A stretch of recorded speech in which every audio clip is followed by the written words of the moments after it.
کی جنت دونوں چیزیں اس نے بنا دی اور اعلان کر دیا فمن شاء فلیؤمن ومن شاء فلیکفر، جس کا دل چاہے ایمان اپناؤ، جس کا دل چاہے کفر اپناؤ، خدا کی خدائی میں کوئی فرق نہیں آتا۔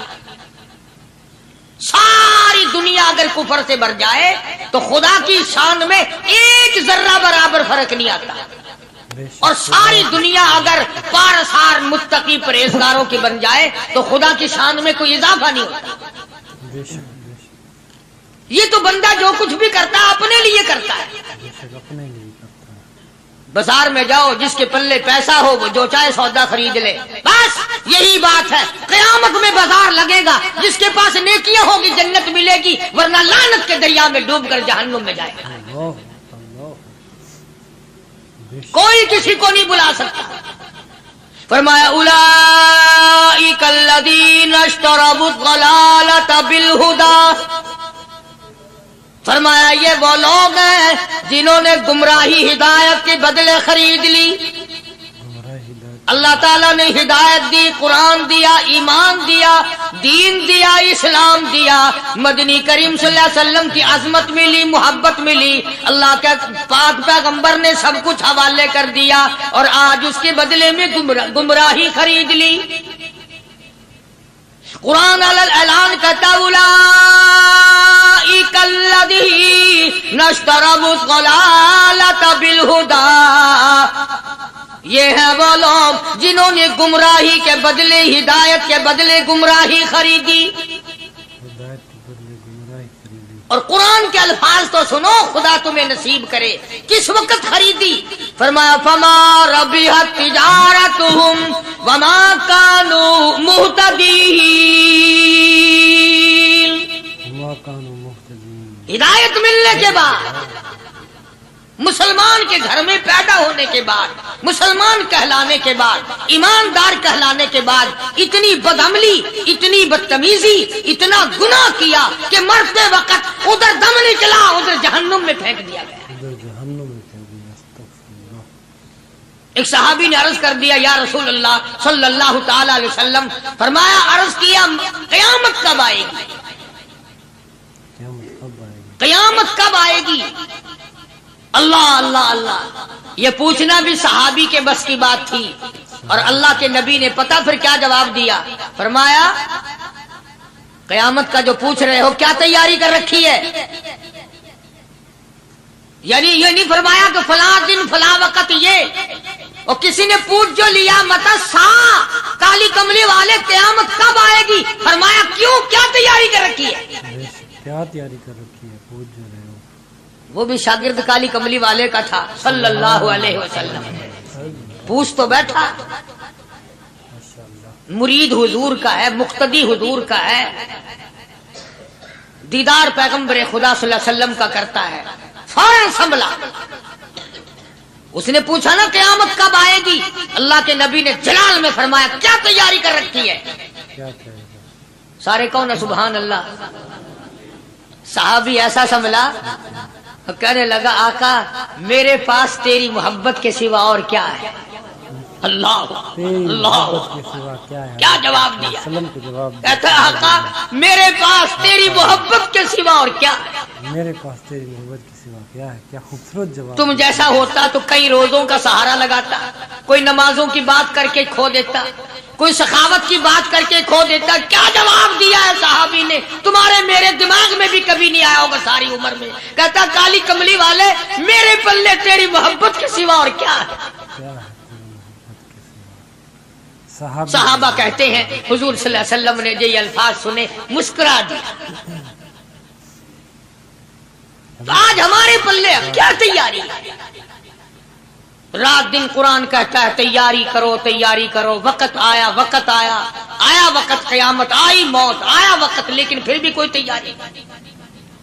اس لیے قرآن کریم للکار للکار کی کہتا ہے قل متاع الدنیا قلیل، دنیا بہت تھوڑے دنوں کا سودا ہے، سمجھ لو۔ صبح آئی کہ نہ آئی، شام آئی کہ نہ آئی، آیا وقت۔ قرآن کریم نے ہر ممکن طریقے سے مسلمانوں کی تمام زندگی کے شعبات کو پورا کرنے کے لیے لاہ عمل دیا. میں ایک رخ آپ کو آج دینا چاہتا تھا، اور وہ یہ کہ نبی پاک صلی اللہ تعالی علیہ وسلم نے اس امت کے سامنے کس قسم کے نمونے نہیں رکھے. اخلاق و کردار میں سے کون سی بات حضور صلی اللہ علیہ وسلم نے چھوڑی؟ ہم اپنا پیٹ پہلے بھرتے ہیں، دوسرے کے لیے اگر سوچتے بھی ہیں تو وہ بھی بعد میں. یہاں معاملہ کچھ اور ہے. غزوہ خندق کا زمانہ ہے، مسلمانوں پہ بڑی تنگی اور بڑی پریشانی کا وقت ہے. یہاں تک کہ صحابہ کرام رضوان اللہ تعالی علیہم اجمعین کی جماعت کہتی ہے کہ حضور صلی اللہ علیہ وسلم کو صحابہ کرام نے دیکھا. ایک صحابی آپ کے سامنے حضور کے سامنے آیا اور اس نے اپنا کرتا اپنے پیٹ سے اٹھایا. اس نے بھوک کی وجہ سے اپنے پیٹ پہ ایک پتھر باندھا ہوا تھا. صحابہ کرام دیکھ رہے تھے. اس کے دیکھتے دیکھتے امام الانبیاء محبوب کبریا حضرت محمد مصطفیٰ صلی اللہ تعالی علیہ وسلم نے رحمت والے ہاتھوں سے جب اپنا کرتا اٹھایا، صحابہ کرام کی آنکھوں نے دیکھا حضور کے پیٹ پہ 2 پتھر بندھے ہوئے تھے. آج کتنا کھاتے ہو پھر بھی نہ شکری، کتنا پیتے ہو پھر بھی نہ شکری، کتنا کچھ کھانے کو مل رہا ہے پھر بھی نہ شکری. کچھ نہیں کچھ نہیں. حضرت جابر رضی اللہ تعالیٰ عنہ نے جب یہ منظر دیکھا، یہ حالت دیکھی، رہ نہ سکا. صحابی فوراً دوڑا اور دوڑا دوڑا گھر گیا. گھر بیوی کو جا کے کہنے لگا غضب ہو گیا، تمائی ہو گئی، کمال ہی ہو گیا. حضور صلی اللہ علیہ وسلم کو اتنی بھوک ہے، اتنا فاقہ ہے کہ آپ نے اپنے پیٹ مبارک پہ 2 پتھر باندھے ہوئے. 2 پیٹ پر پتھر باندھے حضور پاک. بیوی کہنے لگی جلدی جا کر کے حضور صلی اللہ علیہ وسلم کی دعوت کراؤ، ہم کھانا کھلائیں گے. یہ 2 شیر ہوں 1.5 شیر ہوں، یہ جاؤ ہے، یہ بکری کا بچہ ہے، ہم اسے ذبح کرتے ہیں، بہت جلدی تیار کرتے ہیں، میں ان کو پیستی ہوں اور تم جاؤ جا کے دعوت کا کیا. حضرت جابر رضی اللہ تعالی عنہ حضور کریم صلی اللہ علیہ وسلم کی خدمت عالیہ میں آئے. چونکہ کھانے کی مقدار، آٹے کی مقدار بڑی تھوڑی تھی، حضور کے کان کو منہ لگا کر کے حضرت جابر نے کہا کہ یا رسول اللہ صلی اللہ علیہ وسلم، ایک تو آپ اور ایک یہ صحابی جس نے پیٹ پتھر باندھ رکھا ہے، اور اگر آپ کے علم میں ہو 1-2 اور ایسا ہی جو زیادہ بھوکا ہو، میرے گھر میں دعوت ہے، چلو. آپ لوگوں کا کھانا میرے یہاں ہے. ایک تو آپ اور یہ کہ یہ جو ہم نے دیکھا پیٹ میں بکری پتھر باندھے پھر رہا ہے، کمر سیدھی نہیں ہو سکتی، اور ایک آدھا اور اسی قسم کا جو زیادہ تنگ ہو رہا ہو. جابر نے تو اتنی بات کہی. حضور کریم صلی اللہ تعالی علیہ وسلم ایک بہت بڑے پتھر پہ کھڑے ہو گئے اور اعلان کر دیا تمام کا تمام لشکر چلے، سب کی جابر کی گھر دعوت ہے. سبحان اللہ سبحان اللہ. سارے کا سارا لشکر چلے، ساری فوج. جابر بھی حیران، بلکہ اعلان کر دیا چلو سارا مدینہ چلے. حضرت جابر رضی اللہ تعالیٰ عنہ وہی تو کھڑے تھے، بس قدموں کے نیچے سے زمین نکل گئی کہ یہ کیا بنا. کھانا تو 2-3-4 آدمیوں کا مشکل بنے گا، یہ 12,000 سے زیادہ بڑا لشکر ہے، اور آپ نے سب کو اعلان کر دیا، اب کیا بنے گا. سب کو اعلان کر دیا حضور پاک صلی اللہ علیہ وسلم کے. جابر حضرت جابر دوڑے دوڑے پریشانی کے عالم میں گھر گئے. گھر والی کو کہنے لگے کہ کام خراب ہو گیا. بیوی کہنے لگی کیوں؟ انہوں نے کہا میں نے تو اللہ کی بندی ایک تو حضرت کی دعوت کی تھی، اور ایک وہ دوسرا جو پیٹ پتھر باندھے ہوئے آیا تھا، اور میں نے عرض کیا تھا کہ 1-2 اور اسی طرح کا جو زیادہ تنگ ہو رہا وہ دعوت ہے. حضور نے تو سارے لشکر کو اعلان کر دیا کہ چلو جابر کے گھر دعوت ہے. سبحان اللہ. کبھی کبھی عورتیں بھی ایسی بات کر دیتی ہیں جو مردوں کو نہیں آتی،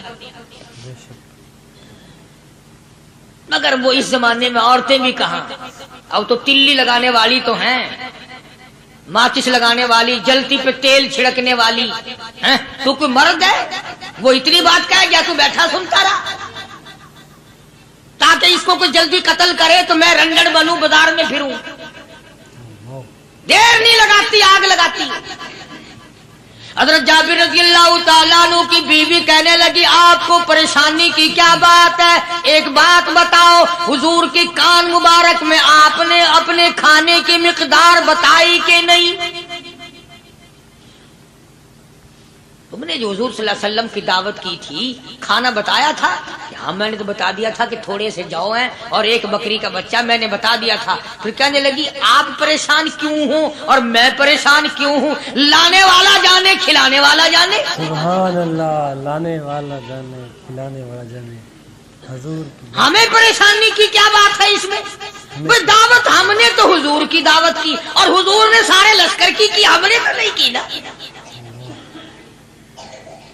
اب حضور صلی اللہ تعالیٰ علیہ وسلم نے دعوت فرمائی ہے اور وہ خود ہی جانے اور ان کا خدا جانے.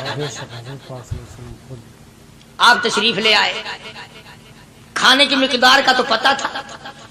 آپ نے فرمایا کہ وہ ہنڈیا جو ہے اس کو کھولنا مت، اور وہ جو آٹا ہے جب تک میں نہ آؤں پکانا شروع مت کیجو. آپ نے اپنا لعاب مبارک آٹے میں بھی ملا دیا اور ہنڈیا میں بھی ڈال دیا. اس کے بعد پکانا اور کھلانا شروع کیا گیا. علماء کرام نے لکھا ہے 12,000 کا لشکر بھی کھا گیا، کھانا جتنا تھا اتنا ہی باقی. سبحان اللہ. سارے کا سارا لشکر کھا گیا، سارا مدینہ کھا گیا. اب یہاں سے یہ ہمارے زمانے کے جو مردوں کے کفن اتارنے والے لوگ ہیں وہ ختم کا ثبوت نکالتے ہیں یہاں سے کہ حضور صلی اللہ علیہ وسلم نے ختم دیا تو 12,000 آدمیوں نے کھا لیا. چلو ہم بھی مانتے ہیں آج یہ ختم دے کر ایک کا کھانا 2 کو تو کھلا کے دکھائے. ارے وہ تو معجزہ ہے محمد عربی صلی اللہ تعالی علیہ وسلم کا، اور وہ تو آپ کے لعاب مبارک کی برکت ہے، آپ کی دعا کی برکت ہے. بے شک حضور پاک صلی اللہ علیہ وسلم کی. یہ تمہیں کس نے بتایا کہ حضور صلی اللہ علیہ وسلم نے جابر کے کھانے پہ بیٹھ کر ختم پڑا تھا؟ حضور پاک صلی اللہ علیہ وسلم کا جو ہے یہ تو معجزہ ہے محمد عربی صلی اللہ تعالی علیہ وسلم کا، اور اللہ پاک نے نبی کے ہاتھ پر ہزاروں نہیں لاکھوں معجزات کا اظہار فرمایا. بے شک معجزہ ہے حضور پاک صلی اللہ علیہ وسلم. تو یہاں سے غلط چیزوں کا اجرا کرنا آگے آپ لوگوں نے سنے ہوں. اور پھر وہ ختم ہو گئے، پھر حضور تشریف لائے اور انہوں نے ان دونوں بچوں کو مردوں کو چھپا کے رکھ دیا. جب بچوں کو لایا گیا تو مردے تھے. حضور نے بچوں کو فرمایا تم زندہ ہو جاؤ. وہ کہنے لگے جب تک ہماری بکری کا بچہ زندہ نہ ہو ہم زندہ نہیں ہوتے. وہ ہڈیاں جوڑی، حضور نے بکری زندہ کری جب وہ بچے کھڑے ہوئے. قرآن پھانسی دیتا ہے، افسانہ بنا کر پیش کرو نا وہ بڑا جلدی مانتے ہیں. امام الانبیاء محبوب کبریاء حضرت محمد مصطفیٰ صلی اللہ تعالی علیہ وسلم کا قرآن کریم نے اسی جنگ میں اسی جہاد میں ایک واقعہ پیش فرما دیا. سبحان اللہ. اس واقعے سے پہلے پتہ کیا ہوا؟ حضرات صحابہ کرام رضوان اللہ تعالی علیہ مجمعین کے ہاتھوں سرکار دو عالم صلی اللہ علیہ وسلم بھی ساتھ تھے. کافروں کا ایک بہت بڑا بہادر پہلوان مارا گیا. یہ جو غزوہ خندق ہے جس کو غزوہ احزاب کہتے ہیں، قرآن میں ذکر ہے اس کا. ویسے کوئی بات بنا کے نہیں کہہ رہا ہوں، یعنی یوں سمجھو اب میں سورت احزاب کے 3 رکوع کا آخری آیتوں کا ترجمہ کر رہا ہوں. اور یہ اتنا مشکل وقت پڑا تھا صحابہ پہ.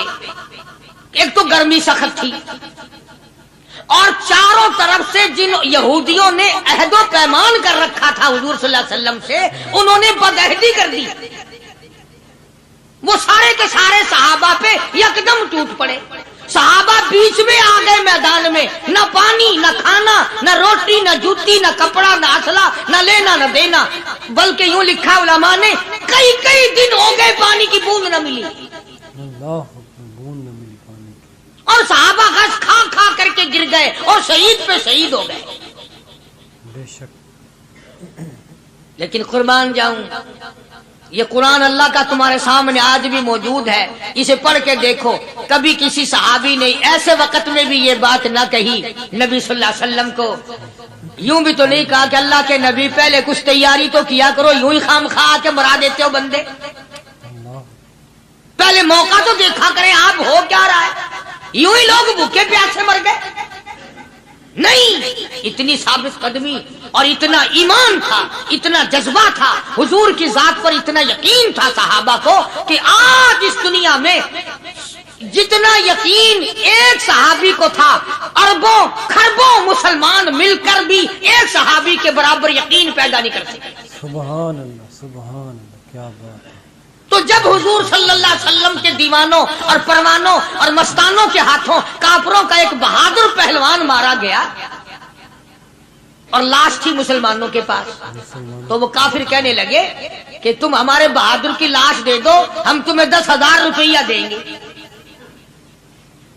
اب ان کے پاس تو روپے کی کمی نہیں تھی، اور یہ مسکین بھوکے اور فاقے سے اگر یہ یوں کہتے کہ نہیں بھی ہم تو 20,000 لیں گے تو وہ دے دیتے، ان کے پاس کمی نہیں تھی، اور انہیں ضرورت تھی، کپڑا لے لیتے، کھانا لے لیتے، پریشانی دور کر لیتے، جنگ کا سامان بنا لیتے۔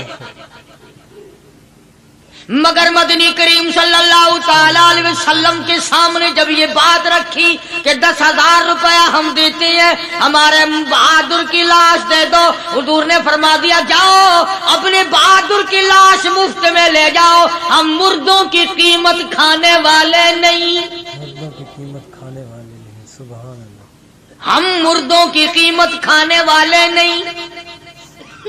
جب حضور صلی اللہ علیہ وسلم کی زبان مبارک سے یہ بات نکلی، اللہ کا دریائے کرم جوش میں آیا، فرمایا وَكَفَ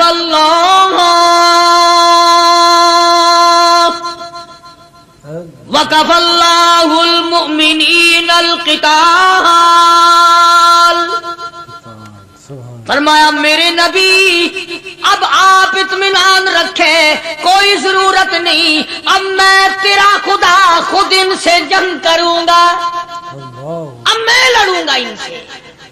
اور اس کے بعد اللہ تعالیٰ نے یہ برکت دی کہ ایک آدمی یا 2 آدمیوں کا کھانا اللہ تعالیٰ نے 12,000 کو کھلایا۔ سبحان اللہ، 2 آدمیوں کا کھانا۔ تو ان چیزوں سے معجزات کا ظہور ہوتا ہے، اور حضور کریم صلی اللہ تعالی وسلم کے تو اتنے معجزات اللہ پاک نے ہمارے نبی صلی اللہ علیہ وسلم کو دیے کہ ہم سب کی زندگی ختم ہو سکتی ہے مگر سرکار کے معجزات ختم نہیں ہو سکتی۔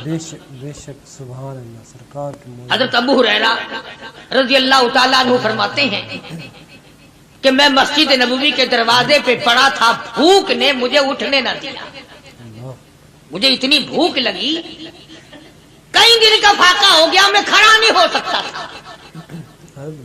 تو میں نے جناب صدیق اکبر رضی اللہ تعالیٰ عنہ سے مسئلہ پوچھنے کا بہانہ بنا کے بلایا کہ شاید یہی مجھے اپنے ساتھ لے چلے، تو وہ بھی مسئلے کا جواب دے کر چلے گئے۔ ابو ہریرہ کہتے ہیں میرا یقین ہوا کہ ان کے گھر بھی کچھ نہیں۔ پھر میں نے فاروق اعظم رضی اللہ تعالیٰ عنہ کو مسئلہ یا قرآن کی آیت پوچھنے کے بہانے متوجہ کیا، وہ بھی وہ جو چیز میں نے پوچھی تھی بتا کے چلے گئے، غالباً ان کے یہاں بھی فاقہ ہوگا۔ ابو ہریرہ رضی اللہ تعالیٰ عنہ کہتے ہیں پھر آئے حضور صلی اللہ علیہ وسلم تشریف لائے، تو میں نے مسئلہ پوچھنے کے بہانے سے حضور کو اپنی طرف متوجہ کیا۔ ابو ہریرہ کہتے ہیں حضور مسکرائے اور میرا مطلب سمجھ گئے، میرا مطلب سمجھ گئے، اشارہ کیا میرے ساتھ ساتھ، میرے پیچھے پیچھے آ۔ ابو ہریرہ رضی اللہ تعالیٰ عنہ کہتے ہیں میں حضور صلی اللہ علیہ وسلم کے ساتھ چلا آیا، آپ اپنے دولت قضا پر تشریف لائے، اپنے گھر میں تشریف لائے، آپ نے گھر میں داخل ہو کر کے فرمایا کچھ کھانے کا پینے کا کوئی ہے گھر میں کوئی چیز؟ جواب ملا ہاں ایک دودھ کا پیالہ ہے، ہدیہ آیا کہیں سے، آپ کے لیے ہدیہ دیا کسی نے، دودھ کا پیالہ منگوا لیا۔ ابو ہریرہ کہتے ہیں میں بڑا خوش ہوا کہ لے میرا دو لگ گیا، کام بن گیا، مجھے ہی فرمائیں گے پی لے، رج کے پیوں گا۔ ابو ہریرہ کہتے ہیں کہ مجھے حضور صلی اللہ علیہ وسلم کیا فرماتے ہیں کہ ابو ہریرہ وہ جو مسجد نبوی میں 70-80 صحابہ صفا طالب علم ہے نا، کہ جی ساروں کو بلا کے لا. ساروں کو بلا کے لاؤ. ابو ہریرہ کہتے ہیں مجھے بڑی کھٹکی کہ ایک دودھ کا پیالہ یہ تو میرے جوگا ہی تھا, وہ 70-80 کیا کریں گے یہاں کے. ابو ہریرہ کہتے ہیں جب میں اٹھ کے چلا تو مجھے پھر واپس بلایا. فرمایا ابو ہریرہ مدینے کی گلی میں آنے میں جانے میں جو بھی راستے میں ملے اسی کو کہہ دے کہ حضور کے گھر دعوت ہے. سبحان اللہ جو بھی میرے مدینے. ابو ہریرہ کہتا ہے کہ میں اقرار بھی میں نے کرنا ہی تھا کہ جی ہاں کہوں گا, پر دل میں بھی سوچ رہا ہوں کہ ہے تو ایک ہی پیالہ. پیالہ تو ایک ہی ہے. تم جیسا اگر کوئی وہاں ہوتا نا جو گلی میں ملتا اس کو کہتے آج کے دن ادھر کوئی نہ آوے. وہ تو صحابہ تھے نا, اشاروں پہ جان دیتے تھے. راستے میں جو بھی ملا, دکاندار ملا ویسا ملا, سب کو کہہ دیا. واپسی میں جو ملا لشکر اکٹھا ہو. سب بیٹھ گئے. ابو ہریرہ رضی اللہ تعالیٰ عنہ کہتے ہیں اب میں نے دل میں ایک پروگرام بنایا. مجھے عادت شریفہ کا پتہ تھا کہ دائیں طرف سے شروع فرمایا کرتے تھے کوئی چیز تقسیم کرنا یا کھلانا یا پلانا. میں نے دل میں پروگرام بنایا کہ دائیں طرف شروع میں بیٹھ جاؤں گا, آگے بچے یا نہ بچے میں تو داؤں لگاؤں گا نا اپنا پہلے. سبحان اللہ. میرا نمبر تو لگ ہی جائے گا. اللہ اکبر. ابو ہریرہ کہتے ہیں کمال ہوگی میری حیرانگی کی کہ جب میں جڑ کے بیٹھا نا کہ اب میرے سے شروع ہوگا, آپ نے مجھے اشارہ کر کے بلایا اور فرمایا ابو ہریرہ کھڑا ہو کے سب کو پلا. سبحان اللہ. ابو ہریرہ کھڑا ہو کے حضرت ابو ہریرہ رضی اللہ تعالیٰ عنہ کہتے ہیں میری تسلی ہو گئی کہ بس اب تو مجھے مل گیا اور میرا نمبر بعد میں ہی آنا, کیسے بچے گا. اللہ غنی. ابو ہریرہ رضی اللہ تعالیٰ عنہ کہتے ہیں میں نے دائیں طرف سے شروع کیا. سینکڑوں سے زیادہ کتنے لوگ تھے جنہوں نے رج رج کے پیا, رج رج کے پیا, سیر ہو کے پیا. سارا لشکر پی کے چلا گیا. اس کے بعد سرکار مدینہ صلی اللہ علیہ وسلم نے فرمایا لے ابو ہریرہ اب تو باقی اور میں باقی. ابو ہریرہ کہتے ہیں میں نے عرض کیا میرے آقا آپ نے بھی تو نوش نہیں فرمایا, آپ پہلے پیے. فرمایا نہیں میں نبی ہوں, ساری امت کو پلا کے پھر پیوں گا.